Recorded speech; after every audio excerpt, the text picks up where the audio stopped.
नमस्कार दोस्तों। आज हम बात करने जा रहे हैं धरती के एक ऐसे टुकड़े की जिसे अक्सर धरती का स्वर्ग कहा जाता है। जी हाँ, हम बात कर रहे हैं कश्मीर की। इसकी खूबसूरती बेमिसाल है, लेकिन इसका इतिहास उतना ही गहरा, पुराना और जटिल है। आज हम कश्मीर के हजारों साल के इतिहास की परतों को खोलेंगे, जानेंगे कि यह जगह कैसे बनी, कौन कौन से शासक यहाँ आए और कैसे यह आज हमारे सामने इस रूप में है। तो चलिए इतिहास के पन्नों को पलटना शुरू करते हैं। कश्मीर का इतिहास हजारों साल पुराना है।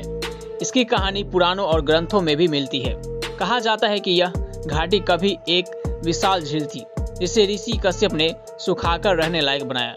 इसलिए इसका नाम कश्यप पेरू पड़ा, जो बाद में कश्मीर बन गया। कश्मीर प्राचीन काल से ही विद्या और संस्कृति का केंद्र रहा है। यहाँ शैव धर्म, बौद्ध धर्म और हिंदू धर्म की कई परंपराएं फली फूली। कई महान विद्वान और दार्शनिक यहीं से हुए। लेकिन कश्मीर के इतिहास का सबसे भरोसेमंद और क्रमबद्ध स्रोत है राजतरंगिणी। यह 12वीं शताब्दी में पंडित कल्हण द्वारा लिखी गई थी। इसमें कश्मीर के राजाओं का पूरा वृत्तांत दिया गया है, जो महाभारत काल से शुरू होता है।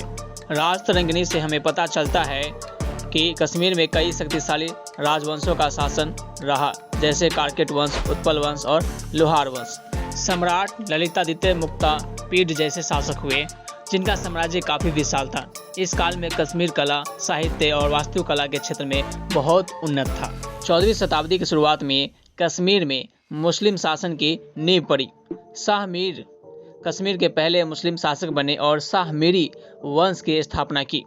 सल्तनत काल में कुछ शासक बहुत कट्टर थे, लेकिन कुछ शासक बहुत न्यायप्रिय और सहिष्णु भी हुए। इनमें सबसे प्रमुख नाम है सुल्तान जैल उल आबिदीन। इन्हें बुढ़ शाह यानी महान बादशाह कहा जाता था। उन्होंने हिंदू और मुसलमानों के साथ समान व्यवहार किया, झीलों और नहरों का निर्माण कराया और कला संस्कृति को बढ़ावा दिया। वे कश्मीर के इतिहास में एक बहुत सम्मानित शासक माने जाते हैं। 16वीं शताब्दी के अंत में मुगल बादशाह अकबर ने कश्मीर को अपने साम्राज्य में मिला लिया। मुगल शासक कश्मीर की खूबसूरती से बेहद प्रभावित थे। खासकर बादशाह जहांगीर को कश्मीर से बहुत लगाव था। कहा जाता है कि उन्होंने ही कहा था, अगर धरती पर कहीं स्वर्ग है तो वो यही है, यही है, यही है। मुगलों ने कश्मीर में कई खूबसूरत बाग बनवाए, जैसे शालीमार बाग और निशात बाग, जो आज भी इसकी शान है। मुगल काल में कश्मीर ने शांति और समृद्धि का एक दौर देखा।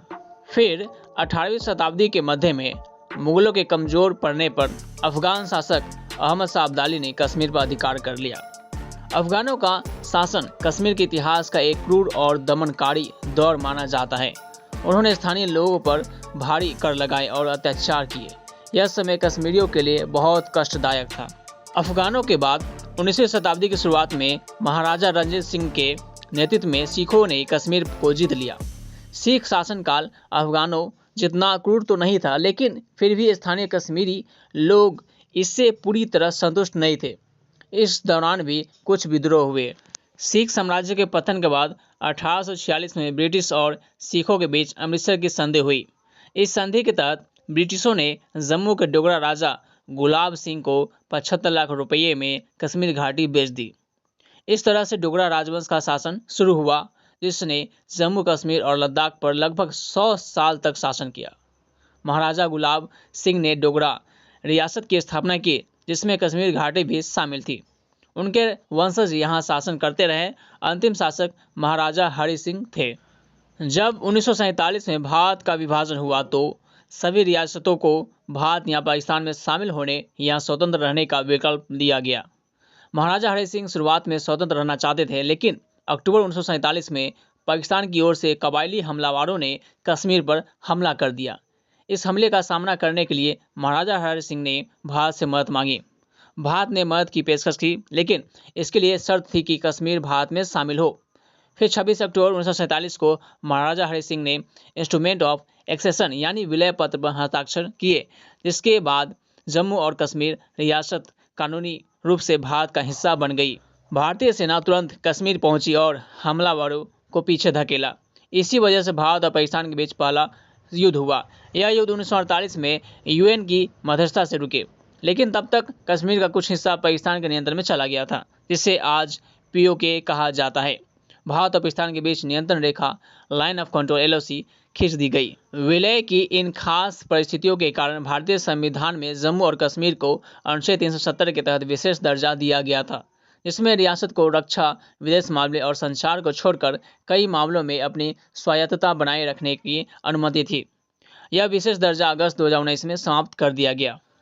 तो दोस्तों, यह था कश्मीर का हजारों साल का सफ़र, एक ऐसी जगह जो प्राचीन काल से संस्कृति और ज्ञान का केंद्र रही, जिसने कई राजवंशों और शासकों का दौर देखा और जिसने विभाजन की त्रासदी झेली।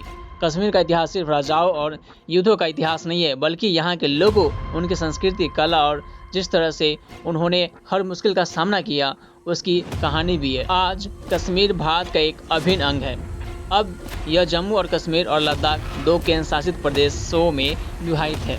इसका इतिहास हमें सिखाता है कि यह धरती का टुकड़ा कितना खास और कितना विविधता भरा है। इस इतिहास को समझना आज भी बहुत ज़रूरी है, खासकर जब हम कश्मीर के वर्तमान हालात को देखते हैं। अगर आपको ये वीडियो इन्फॉर्मेटिव लगा हो तो आप इसे लाइक करिए और अपने दोस्तों के साथ शेयर कीजिए।